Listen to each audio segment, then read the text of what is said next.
Were you at this time? I'm assuming you were playing baseball pretty much year round, or if not, just baseball was your sport. Did you Yeah. play any other sports growing up, like even just trying it out and things like that? I think the last sport I played was when I was 7 years old. I played another sport. Got And it. it was like soccer and basketball. And, Okay. never really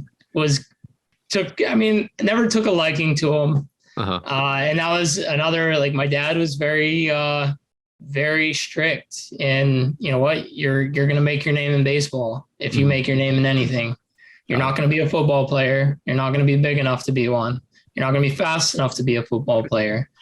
You know, you're not agile enough to be a soccer player. You're not going to be tall enough to be a basketball player. Yeah. I wish I did some wrestling. They tried getting me out on the wrestling team when I was young.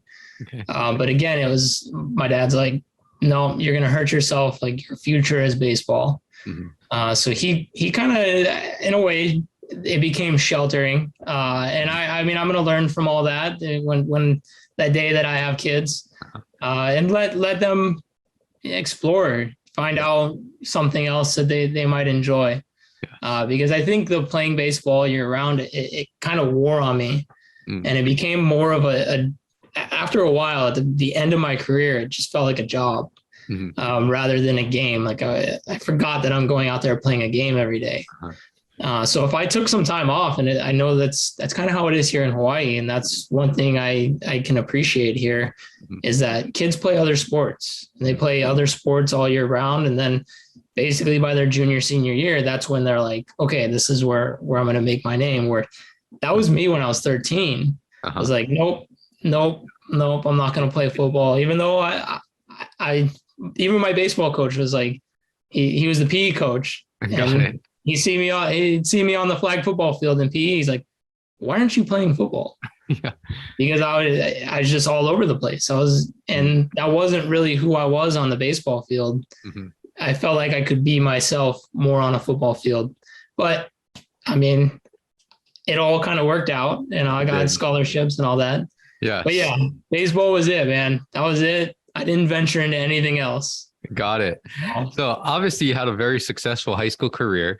And when did you actually sign with Fullerton? Was that like your junior year? So junior summer. Okay. Going into my senior year, or senior fall, actually. Okay. During the fall season, I was playing with the scout team, and that's when I eventually signed with Cal State Fullerton.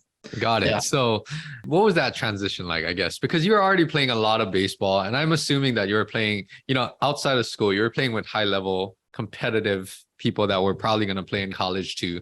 So what was that transition like, coming from high school, all of your training, right? Everything that you're doing, all the baseball skills, nothing to take away from your high school years, but how was that transition for you when you got to college? The transition was tough. I mean, it was tough. And, being a big fish in a small pond, being the guy, and then you go to Fullerton, which is a baseball school. I mean, it's baseball through and through. There's no football there. There's baseball, and that's what all the people come out to. And now you're just this, little fish in a big pond, and now you're having to learn to be humble. And the way you were in high school, that type A, like, not necessarily macho man, but type A, like, I mean, and hard nosed and like, kind of in your face kind of guy. It's not going to fly there. Yeah. Like the seniors there they're adults. The seniors in college are adults.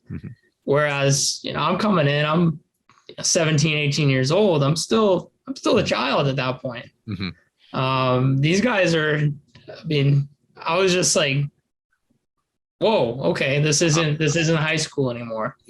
Where freshman to senior, you kind of have the same mentality. I mean, you have sometimes the same maturity level among those 4 years, where these guys were already looking into jobs, and I mean, it was a lot to take in. And I ended up redshirting that year. Had a little bit of a shoulder injury. I got into a home plate collision in one of our fall games. Okay. And I popped my shoulder out, popped it back in, and it just felt weird. Like there's some crepitus in there. It was just like moving around. And it just didn't feel right. So we got it looked at. I ended up having a torn rotator cuff and a torn labrum in my shoulder. And instead of getting it operated on, I just rehabbed for 4 to 6 months and came back. And by that time I was kind of ready to leave Fullerton. And that's another story. I mean, that I can branch off. And, before we get into that, I mean, I'm glad that you shared that, because there's so many outside circumstances or influences outside of sports, right? Especially for college athletics. I think it's a whole nother level when it comes to just eyes on you, media attention, other external things, right? You're an athlete, but you're also a student too, which, kind of doubles your load as to what you got to deal with throughout the day. So that's a good message for athletes too, because it's not always just what you're doing on the field or court. There's a lot of other things that, those experiences sometimes you can't be fully prepared for unless you actually start there, right? And then you go through some of these experiences.